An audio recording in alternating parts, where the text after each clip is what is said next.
Inkonsistensi pengawal konstitusi.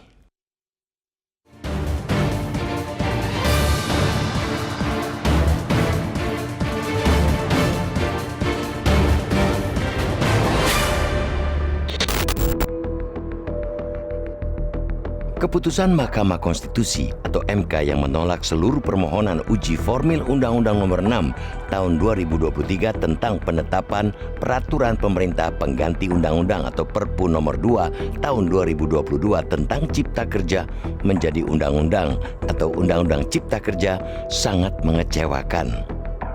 Selain jauh dari keadilan, putusan terhadap gugatan uji formil 5 perkara tersebut inkonsisten terhadap putusan MK sendiri pada 25 November 2021 bahwa Undang-Undang Cipta Kerja cacat secara formil.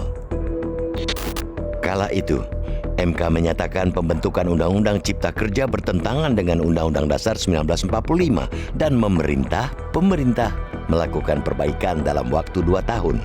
Maka sangat janggal ketika perbaikan tidak dilakukan pemerintah dan malah pada Desember 2022, Presiden Joko Widodo memaksakan berjalannya Undang-Undang Ciptaker itu dengan menerbitkan Perpu 2/2022 tentang Cipta Kerja. MK kini justru merestuinya. Adanya dissenting opinion oleh 4 dari 9 hakim MK yang bertugas dalam 5 perkara tersebut juga menguatkan kesan janggal akan sikap MK saat ini. Terlebih seperti informasi yang dimuat di situs resmi MK, 3 hakim yang berbeda pendapat menyatakan permohonan pemohon seharusnya dikabulkan. Ketiganya yakin Wahidudin Adams, Saldi Isra, dan Eni Nurbaningsi. Sementara Soehartoyo menyampaikan seharusnya MK menyatakan permohonan para pemohon dinyatakan prematur. Selain itu, sebelum menjatuhkan putusan akhir, MK semestinya melalui putusan provisi memerintahkan kepada pembentuk undang-undang untuk memenuhi amar putusan Mahkamah Konstitusi nomor 91/PUU-18 Romawi/2020. 4 dissenting opinion itu sesungguhnya bukan saja menunjukkan perbedaan dalam melihat fakta-fakta hukum dan tata cara pembentukan undang-undang, melainkan menunjukkan perbedaan yang lebih mengkhawatirkan.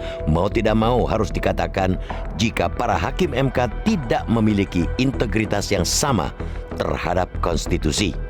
Maka tidak mengherankan jika para buruh mencurigai adanya konspirasi jahat untuk memuluskan Undang-Undang Ciptaker. Hal ini termasuk dengan pemecatan Hakim Aswanto yang ikut memenangkan gugatan awal. Sebab itu, kita pun mendukung rencana kelompok buruh yang akan melaporkan 5 hakim yang menolak gugatan uji formil kali ini kepada Majelis Kehormatan MK. Sikap 5 hakim tersebut termasuk Ketua MK yang juga adik ipar Presiden, Anwar Usman, memberi presiden buruk ke depan. Presiden dapat dengan mudahnya tidak menjalankan putusan MK dengan membuat perpu. Kedaruratan juga dapat dengan mudahnya dijadikan alasan untuk pemerintah dan DPR tidak menjalankan partisipasi masyarakat yang bermakna, meaningful participation. Memang langkah ini tidak dapat mengubah putusan, namun perlawanan seminimal apapun harus dilakukan untuk mencegah kebobrokan MK yang lebih jauh. MK sebagai pengawal konstitusi harus hadir dengan integritas para hakimnya yang kukuh. Selanjutnya, kita pun menuntut agar keadilan ditegakkan dalam uji material yang masih berlanjut untuk perkara nomor 40/PUU-21 Romawi/2023. Perkara yang diajukan 121 pemohon itu menggugat sedikitnya 48 pasal dalam Undang-Undang 6/2023. Pasal-pasal tersebut bukan saja menimbulkan ketidakpastian hukum, melainkan ada jelas-jelas berpotensi menindas pekerja. Salah satu pasal yang digugat adalah pasal 156 mengenai uang pesangon. Pasal itu sekaligus menjadi jalan mudah PHK karena ketentuan pesangon yang sangat kecil dibanding ketentuan Undang-Undang Ketenagakerjaan. Dalam Undang-Undang 6/2023, pegawai dengan masa kerja 24 tahun atau lebih hanya diberikan uang penghargaan 10 bulan upah. Masih terkait pengupahan, pemerintah juga menambahkan pasal 88F yang benar-benar baru. Lewat pasal itu, pemerintah pusat bisa secara absolut menentukan besaran upah buruh. Hal itu merupakan wujud nyata kebijakan sentralisasi.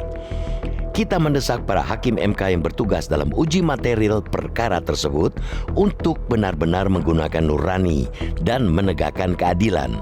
Para hakim harus menyadari bahwa putusan atas pasal-pasal tersebut bukan hanya menentukan nasib pekerja, namun sangat berdampak pada kualitas generasi di masa mendatang. Data Badan Pusat Statistik atau BPS menunjukkan sebanyak 37,02% penduduk Indonesia berstatus sebagai buruh, karyawan, dan pegawai pada Februari 2021. Kelompok pekerja ini bukan hanya menanggung hidup sendiri, melainkan banyak yang merupakan generasi sandwich atau menjadi gantungan hidup generasi di bawah dan juga di atasnya. Iklim kerja yang buruk sama saja dengan mencurangi bonus demografi dan tentu saja akan menghambat Indonesia maju.